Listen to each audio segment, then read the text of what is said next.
మీ wife కి మీ financial situation తెలీదా? అయితే అది మీ ఫ్యామిలీకి బిగ్గెస్ట్ రిస్క్. రాజు అనే వ్యక్తి ఐటీలో వర్క్ చేస్తున్నాడు, మంచి జీతం, మంచి సేవింగ్స్, మంచి ఇన్వెస్ట్మెంట్స్. కానీ ఉన్నట్టుండి ఒక రోజు హాస్పిటల్లో అడ్మిట్ అవ్వాల్సినటువంటి ఒక పరిస్థితి. వాళ్ళ వైఫ్ ప్రియాకి అకౌంట్ డీటెయిల్స్ తెలియదు, ఇన్వెస్ట్మెంట్స్ గురించి తెలియదు, ఆఖరికి ఇన్సూరెన్స్ పాలసీ నంబర్ కూడా తెలియదు. డాక్టర్ బిల్ కట్టాలి, ఫ్యామిలీ అంతా భయంతో ఉన్నారు. రాజు అన్ని ప్లాన్ చేశాడు, కానీ వైఫ్ ని ఇంక్లూడ్ చేయలేదు. ఇది రాజు మిస్టేక్ మాత్రమే కాదు, మోస్ట్ ఇండియన్ హస్బెండ్స్ చేసేటువంటి మిస్టేక్.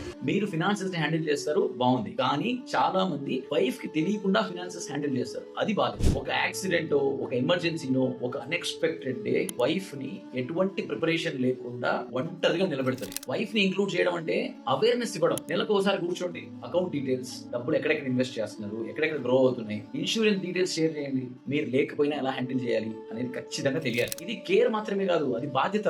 రియల్ మ్యాన్ అంటే ఫ్యామిలీని ప్రొటెక్ట్ చేసేవాడు మాత్రమే కాదు, ఫ్యామిలీని ప్రిపేర్ చేసేవాడు. ఈ రీల్ మీ వైఫ్ కి చూపించండి. మనీ టాక్స్ వైఫ్ తో ఎలా స్టార్ట్ చేయాలో పార్ట్ 2 లో చెప్తాను.